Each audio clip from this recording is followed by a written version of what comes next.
Манай улсад 9-р сарын 1-ний өдрөөс эхлэн замын хөдөлгөөний аюулгүй байдлын тухай хуулинд хэд хэдэн нэмэлт заалтад орж ирсэн. Үүний нэг нь бол зөрчлийн 10 оноо юм.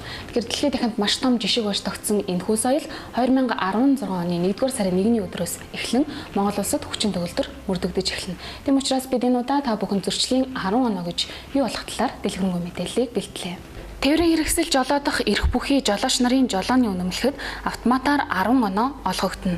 Хэрвээ ямар нэгэн байдлаар та Монгол Улсын замын хөдөлгөөний тухай хуулийг зөрчих бол зөрчлийн 10 онооноос тань 1-5 оноо хасагдах журмаар зохицуулалт хийгдсэн байгаа. Гэхдээ та дүрм зөрчсөн тохиолдолд зөвхөн зөрчлийн онооноос асуулаад зогсохгүй хуучин хуулийнхаа дагуу мөнгөнд торгуулаад төлөх болно. Тухайлх юм бол хэрвээ та бүсээ зүгээгүй тохиолдолд хуучин хуулийнхаа дагуу 9,000 төгрөгөөр торгуулахаас гадна зөрчлийн онооноос 1 оноог асуулах юм.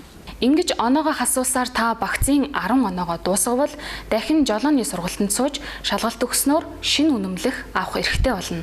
Харин хуулийн дагуу тээврийн хэрэгсэл жолоодох эрхээ хасуулсан бол жолоочийн зөрчлийн оноо хүчингүй болох юм. Зөрчлийн 10 оноо хасагдах журам. Тухайн тээврийн хэрэгслийн ангилалд тохирох үнэмлэхгүй үедээ тээврийн хэрэгсэл жолоодсон жолоочид хасах 2 оноо. Тээврийн хэрэгсэл жолоодох эрхгүй этгээдэд тээврийн хэрэгслийн жолоог шилжүүлсэн тээврийн хэрэгслийн жолоодох эрхтэй жолоочид хасах 1 оноо.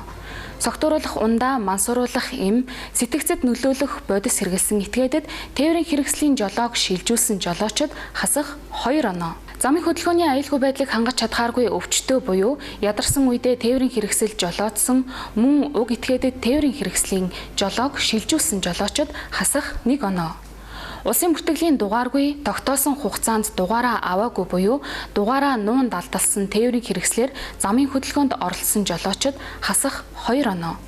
Тээврийн хэрэгсэл тусгай дуут болон гэрлэн тохио тавьж ашиглахтай холбоотой хууль тогтоомж зөрчсөн жолоочид хасах 3 оноо.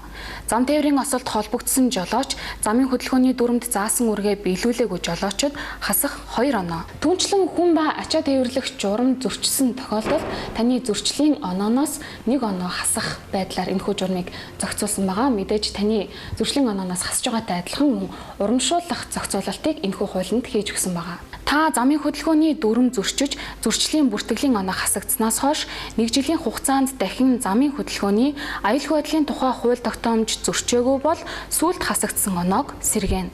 Мөн 2 жилийн хугацаанд зөрчил гаргаагүй тохиолдолд зөрчлийн 10 оноо бүтнээрээ сэргээж урамшуулагдах юм. Дахин хэлэхэд энэхүү зөрчлийн 10 онооны тухай хууль эх оны 1-р сарын 1-ний өдрөөс эхлэн хүчин төгөлдөр мөрдөгдөн. Мэдээж та замын хөдөлгөөндөө соёлтой боловсон оролцох юм бол таны зөрчлийн 10 онооноос 1 оноо ч хасагдахгүй хадгалагдан үлдэх юм.